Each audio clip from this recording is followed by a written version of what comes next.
আজ আমি ইউরোপের সপ্তবর্ষব্যাপী যুদ্ধের ফলে সেখানে কী প্রভাব বিস্তার করেছিল তাই নিয়ে আলোচনা করব। তাহলে আলোচনাটা শুরু করি।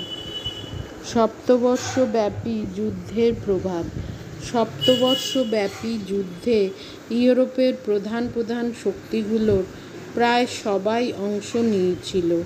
তাছাড়া যুদ্ধের রণক্ষেত্র কেবল ইউরোপেই সীমিত ছিল না, ছড়িয়ে পড়েছিল এশিয়া এবং আমেরিকা মহাদেশে। প্রসঙ্গত উল্লেখ্য, ইউরোপে সপ্তবর্ষব্যাপী যুদ্ধের সূত্রেই ভারতের কর্ণাট অঞ্চলে ইঙ্গো ফরাসি সংঘর্ষ শুরু হয়ে গিয়েছিল। সপ্তবর্ষব্যাপী যুদ্ধের এই ব্যাপ্তির জন্যই ঐতিহাসিকদের কেউ কেউ একে বিশ্বযুদ্ধ বলে অভিহিত করেছেন।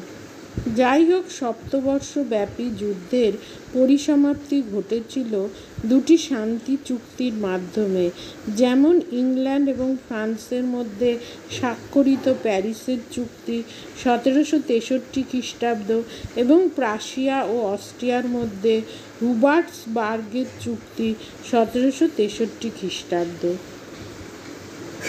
প্যারিস এবং হুবার্টসবার্গের চুক্তির বিস্তারিত বিশ্লেষণে না গিয়ে মোটামুটিভাবে কয়েকটি ফলাফল তুলে ধরা যেতে পারে।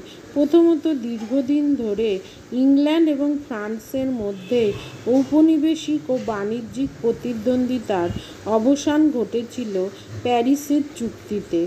দ্বিতীয়ত, যুদ্ধে পরাজিত ফ্রান্সকে এশিয়া ও আমেরিকাতে অনেক গুরুত্বপূর্ণ ঘাঁটি ইংল্যান্ডের কাছে সমর্পণ করতে হয়েছিল।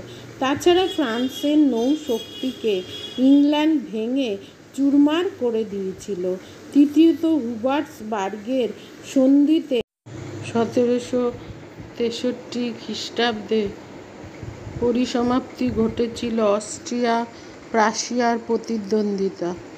যুদ্ধে পরাজিত হওয়ায় অস্ট্রিয়াকে চিরদিনের মতো সাইলেসিয়ার অধিকার ছেড়ে দিতে হয়েছিল প্রাশিয়াকে। এইভাবে 18 শতকের প্রথম ভাগে ইউরোপীয় রাজনৈতিক সমস্যাগুলো দুটি শান্তি চুক্তিতে সমাধান হয়েছিল বলা যেতে পারে। সপ্তবর্ষব্যাপী যুদ্ধের সুদূরপ্রসারী ফলাফল অবশ্য তার প্রত্যক্ষ প্রভাব থেকে অনেক বেশি গুরুত্বপূর্ণ।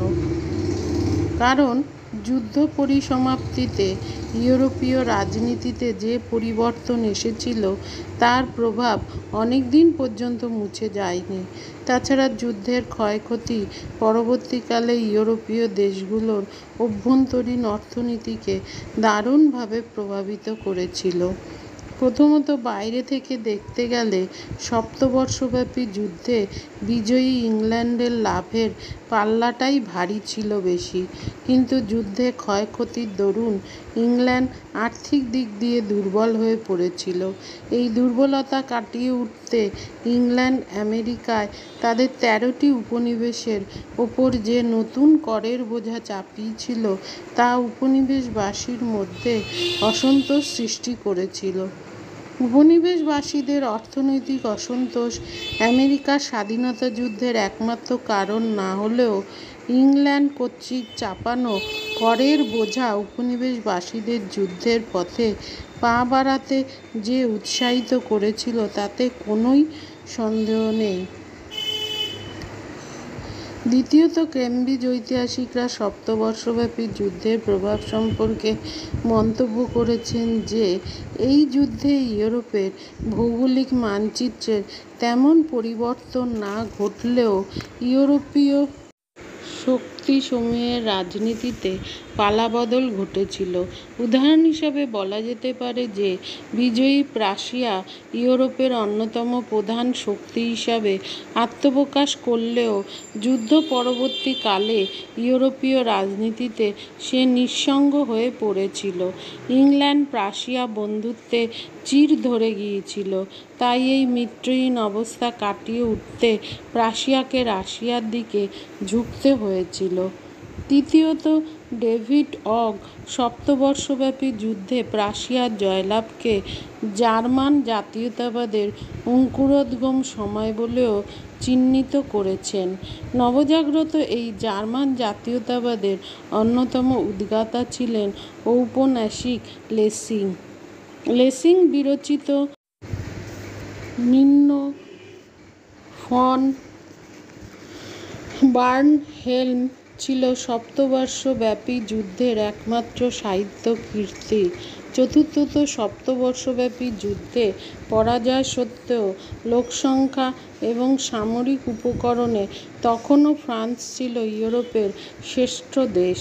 তবে যুদ্ধে পরাজয়ের ফলে ইউরোপে ফ্রান্সের যে মর্যাদাহানি ঘটেছিল তাতে সন্দেহের কোনো অবকাশ নেই। গৌরবপ্রিয় ফরাসিদের কাছে সপ্তবর্ষব্যাপী যুদ্ধে পরাজয় রাজতন্ত্রের প্রতি অনাস্থাকে আরও প্রকট করে তুলেছিল। এই অনাস্থা থেকে শেষ পর্যন্ত যে বিপ্লব অনুষ্ঠিত হয়েছিল তাতে ফ্রান্সের রাজতন্ত্রই একসময় বিপন্ন হয়ে পড়েছিল। পঞ্চমত 1763 খ্রিস্টাব্দের পরবর্তী সময়ে পূর্ব ইউরোপের রাজনৈতিক সমস্যা ইউরোপীয় রাজনীতিকে বেশ খানিকটা উত্তেজনাময় করে রেখেছিল। অটোমান সাম্রাজ্য এবং পোল্যান্ড পূর্ব ইউরোপের এই দুইটি দেশের দুর্বলতার সুযোগে রাশিয়া সেখানে নাক গলিয়ে নিজেকে সুপ্রতিষ্ঠিত করে নিয়েছিল। অটোমান সাম্রাজ্যের দিকে রাশিয়ার অগ্রগতি ইউরোপে যে রাজনৈতিক জটিলতা সৃষ্টি করেছিল তা পূর্বাঞ্চলীয় সমস্যা নামেই সমধিক পরিচিত। তবে পোল্যান্ডের তিনবার ব্যবচ্ছেদ করবার ফলে তার আর কোনো অস্তিত্বই রইল না। উপর্যুক্ত আলোচনা থেকে 1763-তে সমাপ্ত সপ্তবর্ষব্যাপী যুদ্ধের প্রভাব সহজেই অনুধাবন করা যেতে পারে। আজ আসি।